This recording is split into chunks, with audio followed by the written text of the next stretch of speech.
Kael vivia no topo do mundo. Ou pelo menos era essa a ilusão que ele alimentava todas as manhãs ao observar a metrópole do 40º andar de seu escritório de vidro e aço. Ele era um executivo de alto escalão, um homem cujo nome era pronunciado com uma mistura de respeito e temor nos corredores das grandes corporações. Para Kael, a vida era uma sucessão de conquistas matemáticas e estratégias de guerra. Ele não enxergava pessoas, mas sim recursos a serem otimizados. Sua obsessão pelo poder e pelo controle absoluto era o combustível que o mantinha acordado de madrugada, revisando planilhas e planejando a próxima aquisição agressiva que esmagaria a concorrência. Ele acreditava piamente que o sucesso era um direito de nascimento dos mais fortes, e ele se considerava o mais forte de todos. No entanto, essa armadura de arrogância escondia uma ansiedade que latejava sob sua pele como uma corrente elétrica constante. Uma inquietação que nenhuma quantia de dinheiro parecia capaz de silenciar. Sua residência era um monumento ao luxo contemporâneo, uma mansão minimalista situada no bairro mais caro da cidade, repleta de obras de arte que ele mal tinha tempo de admirar. Mas as paredes frias e o mármore importado não conseguiam esconder o vazio emocional que reinava entre aqueles que ali habitavam. Sua esposa e sua filha haviam se tornado figuras periféricas em sua órbita de egoísmo. Kael raramente estava presente nos momentos importantes, e quando estava, seu corpo permanecia colado ao telefone celular, enquanto sua mente já estava em algum fuso horário distante. O distanciamento era palpável. Durante os jantares raros e silenciosos, sua esposa o observava com um olhar de quem lamenta a morte de alguém que ainda respira. Sua filha, por outro lado, já havia desistido de buscar sua aprovação, encolhendo-se em seu próprio mundo para evitar a agressividade corporativa que Kael trazia para dentro de casa, como se o lar fosse apenas mais uma extensão de seu campo de batalha. O destino, porém, tem uma forma irônica de cobrar suas dívidas. O golpe veio de onde Kael menos esperava, de Henrique, seu sócio e homem que ele considerava seu melhor amigo há mais de 20 anos. Henrique conhecia todos os segredos de Kael, suas fraquezas e, principalmente, suas manobras fiscais mais ousadas. Com uma precisão cirúrgica, Henrique orquestrou uma traição monumental. Ele manipulou documentos, desviou fundos para contas fantasmas e plantou evidências de fraude que apontavam exclusivamente para o seu sócio. Em uma única manhã de terça-feira, o império que Kael construiu sobre o sofrimento alheio desmoronou como um castelo de cartas sob uma ventania. Ao chegar no escritório, Kael foi recebido não por assistentes submissos, mas por agentes federais e uma ordem de afastamento imediato. A queda foi rápida e impiedosa.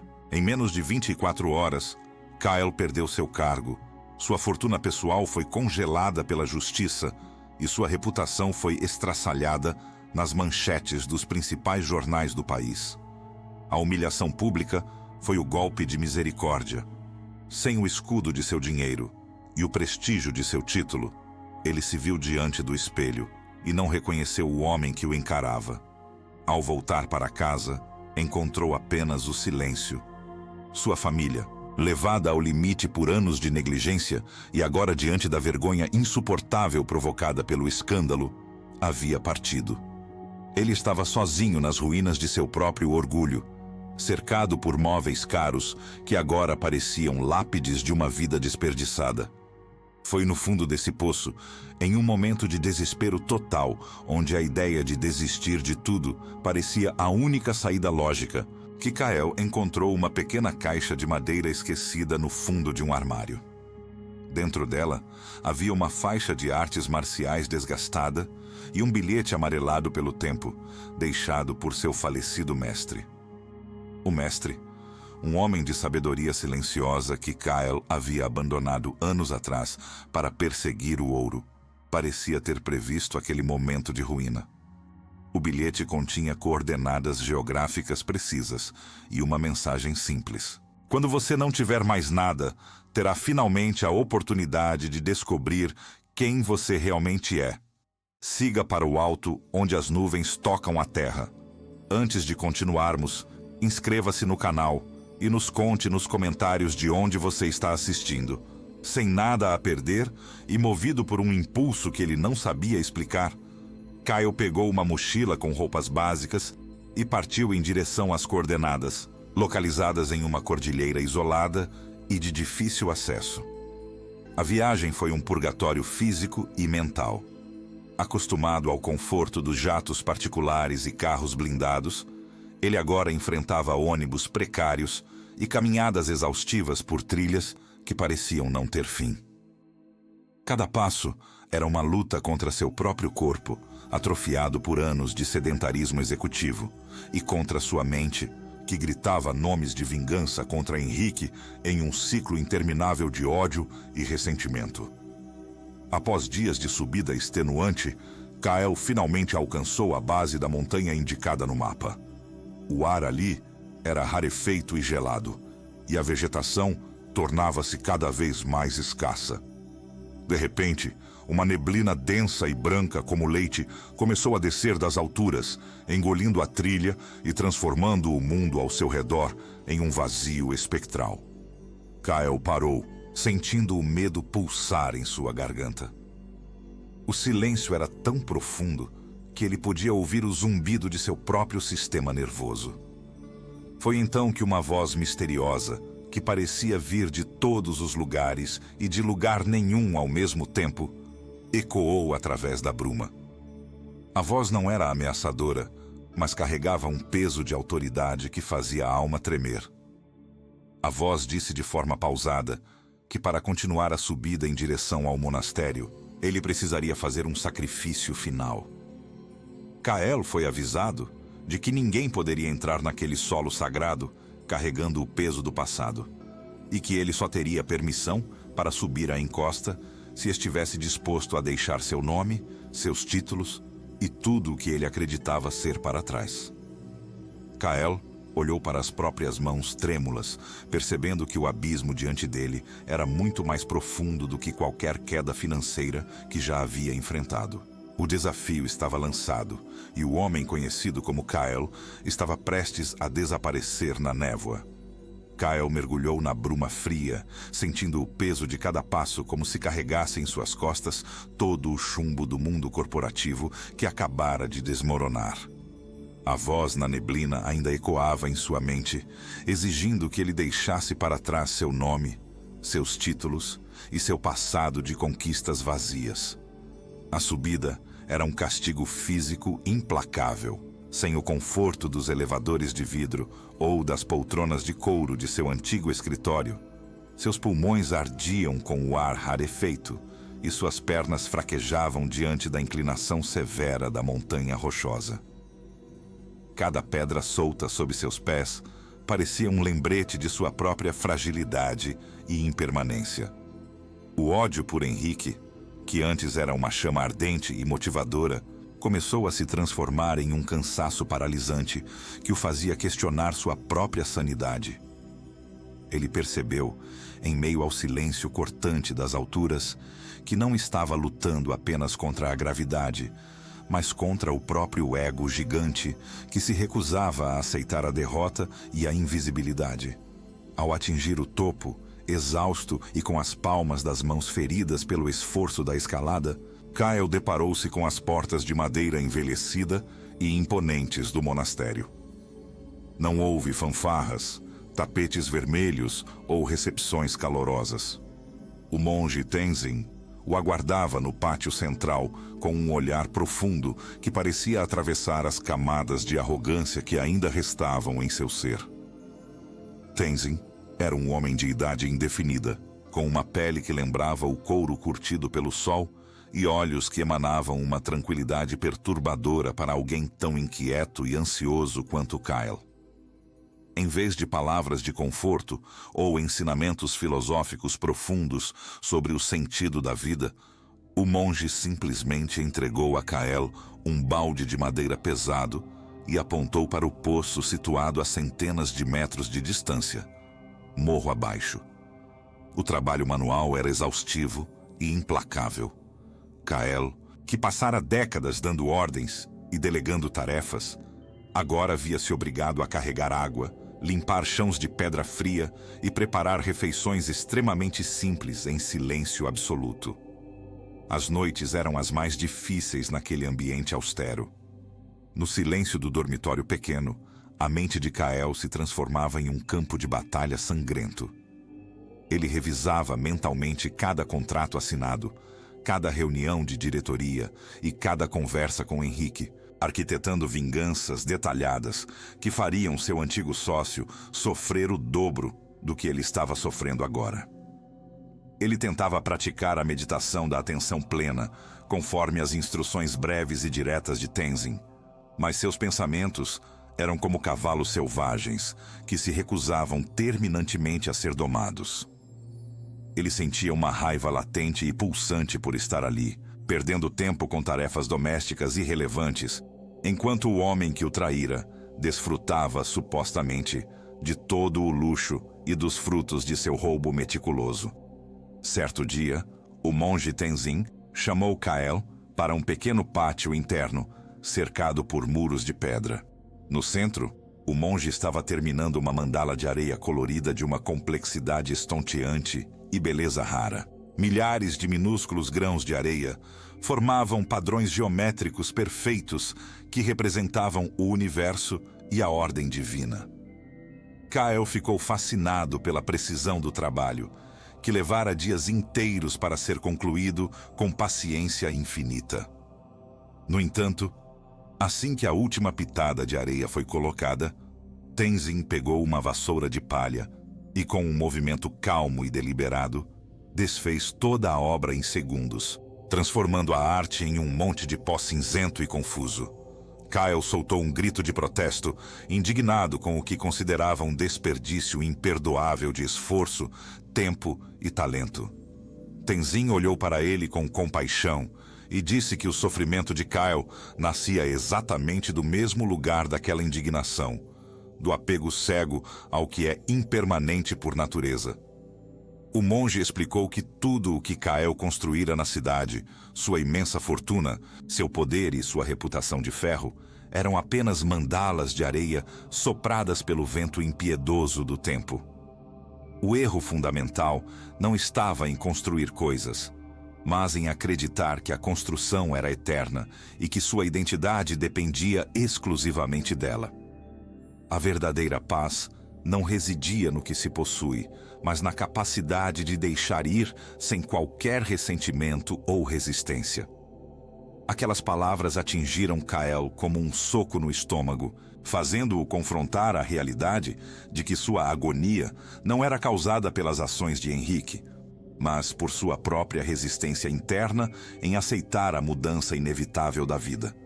Nos dias que se seguiram, as visões de seu passado começaram a mudar drasticamente de tom e cor. Ele não via mais apenas a traição técnica do sócio, mas as faces magoadas e negligenciadas de sua esposa e de sua filha.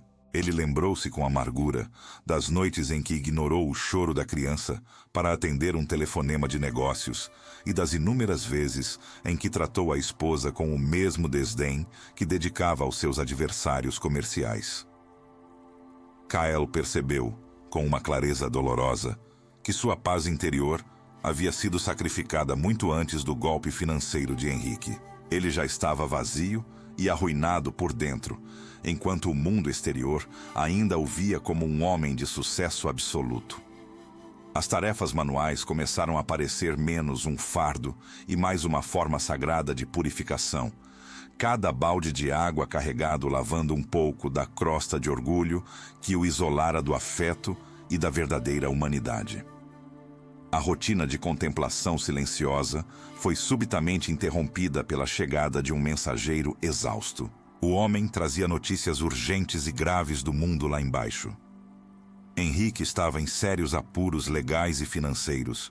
O esquema fraudulento que ele criara com tanta astúcia começara a ruir sob o peso de suas próprias mentiras, e as autoridades agora possuíam evidências sólidas que poderiam levar Henrique a passar o resto de seus dias na prisão. No entanto, o mensageiro revelou que o testemunho de Kael era a peça final e indispensável do quebra-cabeça jurídico. Kael tinha agora o poder supremo de destruir definitivamente o homem que o traíra, ou, por meio de uma declaração específica, oferecer-lhe uma rota de fuga legal inesperada. O desejo de vingança rugiu novamente em seu peito como uma fera faminta, testando cada fibra do que ele havia aprendido até ali. Enquanto Kael processava aquela informação bombástica, dividido entre o ódio antigo e a paz frágil que começara a cultivar, Tenzin aproximou-se com uma serenidade inabalável que parecia acalmar o ambiente. O monge então revelou uma verdade que deixou Kael completamente atordoado e sem chão. Ele contou que Henrique não o traíra apenas por ganância pura, mas que o próprio Henrique fora o responsável por enviar Kael para aquele monastério específico através do bilhete do mestre. Tenzin explicou que Henrique conhecia o antigo mestre de artes marciais de Kael e que o golpe, embora cruel e devastador em aparência, fora parte de um plano desesperado e distorcido para salvar a alma de Kael antes que a arrogância o destruísse por completo. No entanto, o motivo real por trás dessa ação e a profundidade da própria ruína mental de Henrique eram mistérios que Kael só conseguiria desvendar se decidisse descer a montanha e confrontar seu passado face a face. O gancho da revelação pairava no ar gelado da manhã, enquanto Kael olhava para o horizonte distante, sabendo que sua jornada de redenção estava apenas começando a ganhar uma nova e perigosa direção. Kael caminhou pelos portões do monastério com uma mochila leve e um coração que parecia, pela primeira vez em muitos anos, ter espaço suficiente para respirar sem esforço. A descida da montanha foi um exercício profundo de transição e paciência. À medida que o ar gelado e rarefeito das altitudes dava lugar à umidade densa e ao cheiro característico de asfalto e fumaça da civilização, ele sentia a cacofonia do mundo moderno tentando reivindicar seu espaço em sua mente recém-pacificada. Os carros buzinando agressivamente à distância, o brilho excessivo dos letreiros de neon que prometiam felicidade imediata e a pressa frenética das pessoas que cruzavam seu caminho eram um contraste violento com o silêncio meditativo de Tenzin. No entanto, algo dentro de Kael havia mudado de forma permanente. Ele não era mais o homem que subira aquela trilha em busca de vingança sangrenta ou de uma forma de recuperar seu império perdido. Ele encontrou Henrique em um apartamento pequeno e abafado, escondido nos arredores degradados da cidade, que um dia ambos dominaram com punhos de ferro e ternos caros. O cenário era absolutamente desolador e revelava uma realidade que Kael não poderia ter previsto.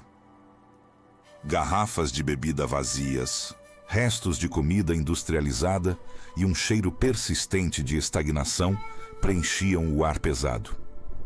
Henrique estava sentado em um sofá puído, com o rosto encovado e olhos que pareciam ter esquecido completamente o brilho da esperança ou da inteligência que o tornara um mestre das finanças. Ele estava devastado pela própria culpa e entregue a vícios que serviam apenas para anestesiar uma consciência que não o deixava dormir. Ao ver Kael entrar, Henrique não tentou fugir, não gritou e nem mesmo se defendeu. Ele simplesmente baixou a cabeça, com os ombros curvados, esperando o golpe físico ou a humilhação verbal que acreditava piamente merecer por sua traição. Kael aproximou-se devagar, observando a ruína mental e física de seu antigo melhor amigo com uma serenidade que o Henrique de meses atrás não reconheceria. Henrique começou a falar com uma voz rouca e trêmula, fazendo uma confissão desordenada e dolorosa. Ele admitiu que o golpe financeiro fora, inicialmente, uma tentativa distorcida e desesperada de parar Kael antes que sua arrogância e sede de poder o destruíssem por completo ou o levassem a algo pior.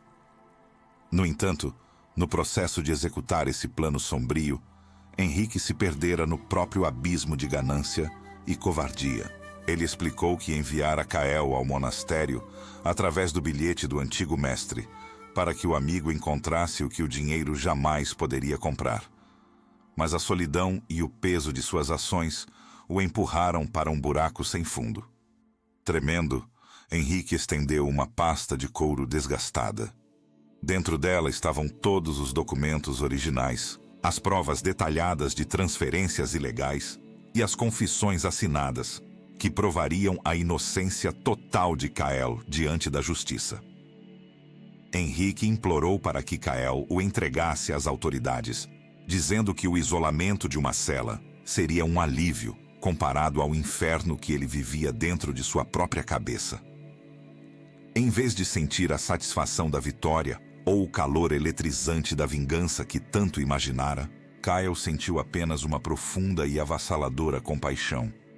Ele percebeu com uma clareza cortante que o ódio que alimentara era a única corrente que ainda o mantinha preso a esse passado de sofrimento. Ele olhou para os documentos que poderiam lhe devolver instantaneamente sua imensa fortuna, sua reputação e seu lugar no topo da pirâmide social, e depois olhou para o homem quebrado e suplicante à sua frente. Com movimentos lentos e deliberados, Kael pegou um isqueiro que estava sobre a mesa e, sob o olhar atônito e confuso de Henrique, ateou fogo à primeira folha de papel. Uma por uma, as provas de sua inocência e as garantias de sua antiga vida foram consumidas pelas chamas amarelas, transformando-se em cinzas negras que flutuavam sem peso no ar viciado da sala. Kael afirmou calmamente que sua liberdade não dependia mais de papéis assinados, de tribunais de justiça ou da aprovação da opinião pública. Ele disse a Henrique que o perdoava de forma sincera, não porque o que ele fizera fora correto ou justificável, mas porque Kael não queria mais carregar o fardo exaustivo daquele rancor em sua alma. O perdão era o seu ato final de desapego, a destruição definitiva de sua própria mandala de areia emocional. Henrique chorou convulsivamente, um choro de quem finalmente encontrou uma misericórdia que não julgava possível. Kael, no entanto, não ficou para ver o fim daquele desespero. Ele saiu do apartamento sentindo-se mais leve do que nunca, deixando para trás a necessidade de ser o homem que todos temiam ou que todos queriam ser. O retorno ao lar foi o momento mais desafiador e doce de sua jornada. Ao chegar na nova moradia de sua esposa e filha, um lugar muito mais simples do que a mansão de mármore de antigamente, Kael não bateu na porta com a autoridade de quem provê o luxo, mas com a humildade de quem busca o afeto perdido. Quando a porta se abriu, ele não tentou se explicar ou justificar suas ausências passadas com promessas vazias. Ele apenas se ajoelhou para abraçar a filha com uma força que ela nunca conhecera e olhou nos olhos da esposa com uma vulnerabilidade que as desarmou completamente. Ele estava ali, de corpo e alma. Não estava pensando na próxima transação financeira ou no próximo adversário a ser derrotado. Ele estava presente, respirando o mesmo ar que elas, pronto para ouvir e para reconstruir o amor sobre as cinzas do ego. A reconstrução de sua vida familiar não aconteceu em um passe de mágica, mas cada pequena conversa e cada momento de silêncio compartilhado eram tijolos de uma estrutura muito mais sólida do que qualquer império comercial. Kael aprendeu que a sabedoria não era sobre fugir dos problemas do mundo, mas sobre viver neles sem ser escravizado por seus desejos. Ele passou a aplicar a atenção plena em cada pequena tarefa do dia, na maneira como ouvia os problemas da escola da filha e na forma como apoiava os sonhos da esposa.